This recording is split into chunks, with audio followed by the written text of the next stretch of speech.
Hello, welcome to week 4, 5, I'm not sure, I lost count, I think it's 4 though.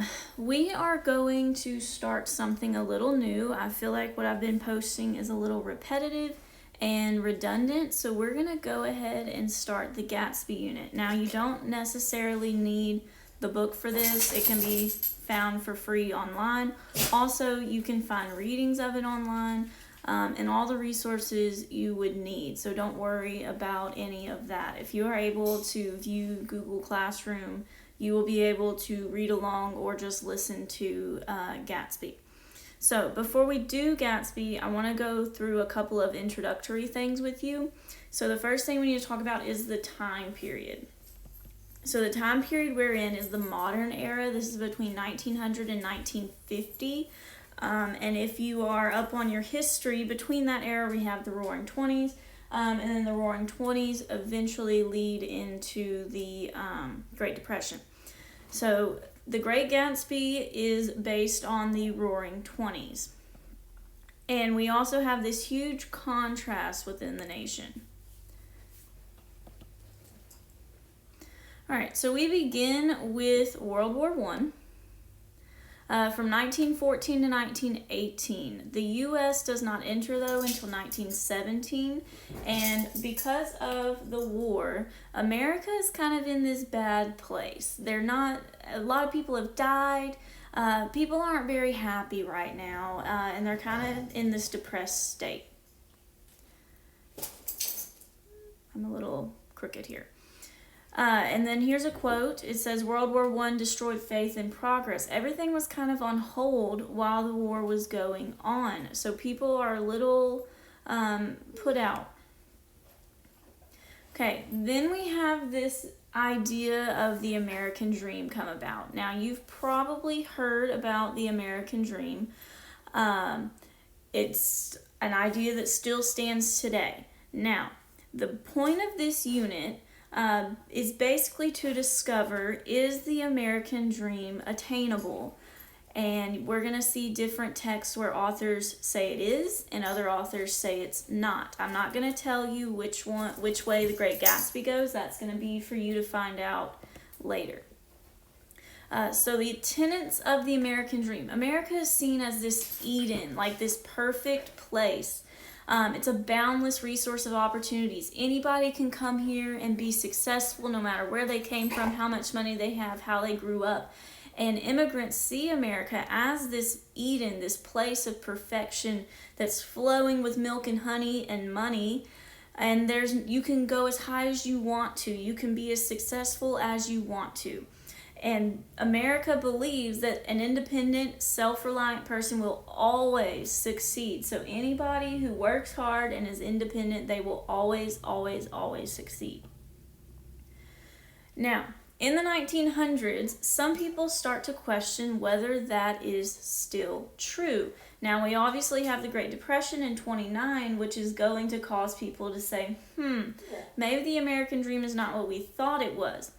We are going to see this question visited, whether the American dream is true, in a lot of literature. Again, in literature, people write what they complain about. That's why we don't have a lot of happy literature. Most of it is quite negative. So many people expressed what they thought about the American dream through writing. Now, here's a poem about the American dream. I'll let you read it. But basically, there's this guy, Richard Corey, and everybody thought he was great. It says he sparkled when he walked. He looked like the epitome of the American dream. But as the last line suggests, he is not happy. So that brings in the question, is being rich, is that the American dream? Is that all it's about? Or is there something else in there? What is America giving up for being rich? What are they sacrificing to get money? So we have a huge contrast here. Now, we also have a lot of architecture coming in, and if you know your history, you'll know that a lot of this architecture came into play to end the Great Depression. So we have the Great Depression, and as part of the New Deal, America starts building the Empire State Building, Golden Gate Bridge, the Hoover Dam. The reason these things help us get out of the Great Depression, you need people to build these things, a lot of people. So when these people, y'all stop. When these people have jobs building these things, they are making money, and then the money that they make, they are putting back into the economy. So it creates this circle of money flow. And yes, you have to spend money initially, but it did get us out of the Great Depression. And there's father of the New Deal himself.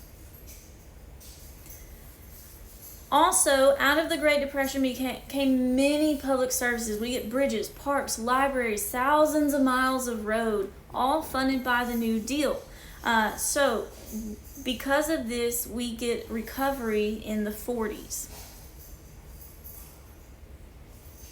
Now, during this time period, we also have some important literary icons coming from all over the United States. Up until about this point, New England, it was basically the literary center of the nation. But now, writers are coming from all regions bringing fresh perspectives. So we have James Thurber from Ohio, John Steinbeck from California, Faulkner from Mississippi, Flannery O'Connor from Georgia. So when these people write, you have to remember, just like it is today, different parts of America have different ways of doing things, different styles of speaking, acting, and that's going to come through in their writing. Also, there's another group of writers. They preferred to live in France, so they started in America and decided to go to France, all the way over there. Now, there's a couple of reasons why we're going to France. There is no prohibition. So remember, in the 1920s, alcohol is illegal. It is not illegal in France. Living is cheaper. There is more grace, more luxury. Because it's cheaper, when you bring your American money over, it's going to be worth more. And it also seemed very exotic for some people to come over to France, all the way across the ocean, and live there. We have people like T.S. Eliot. Now, he led kind of the symbolist movement in American poetry, meaning they used suggestive techniques to find new ways to represent reality. And to sum that up until this point, poetry has been very much the same, no matter who's writing the poem. Now authors are experimenting with different ways of writing poetry. Some people who stayed in the U.S., we have William Carlos Williams, E.E. Cumming, Wallace Stevens. So I'm going to go through these. These aren't really super important. We do have F. Scott Fitzgerald. F. Scott Fitzgerald wrote The Great Gatsby, which is what we are going to begin reading. He also wrote a plethora of other novels, and he's actually one of my favorite American authors. He's very interesting. He has a very colorful and vibrant life. He was a huge party animal, and that comes through in a lot of his writing. All four of these people that I just skimmed through, they are celebrated American writers on both the American continent and over in France. Now, they were all drinking buddies with musicians like Cole Porter and Pablo Picasso. And this environment leads to an explosion of creativity and cynicism about America. So you have to imagine all these people from America, all these writers and artists are going to France. Now when they're in France, they get this cynical idea about America, and then they start writing about it. And because they're all there together in this circle of friendship, They're all inspiring each other to write different things. So Ernest Hemingway and F. Scott Fitzgerald were frenemies. They hung out a lot. They were drinking buddies, but they were competitors. But this rivalry improved the works of both men as they felt more pressure to create new literature. And they're still inspiring modern artists and directors today. The Great Gatsby, a movie was just made by Baz Luhrmann. Leonardo DiCaprio starred in it. So still today, they are inspiring people. All the way back over here. We also have the Harlem Renaissance happening in New York. Now, when we focus on the South, the history of the South in America, around the 60s, you're seeing Jim Crow laws and trying to gain more freedom. The Harlem Renaissance in the 20s is happening in New York up north, where they don't necessarily have segregation. It's there, but it's not as forced. So through the Harlem Renaissance, we have this explosion in art, music, writing. We have people like Langston Hughes, which I'm sure you've heard of. Other people, County Cullen, Claude McKay, Langston Hughes, James Weldon Johnson, all artists within the Harlem Renaissance. Now, this gave a new appreciation for African American voices. It was the rally cry against racism and the seeds of the civil rights movement. So they kind of start in the North, and then it'll slowly trickle down to the South. Very slowly, I might add. And that is the moderns era. So I want you to keep this in mind.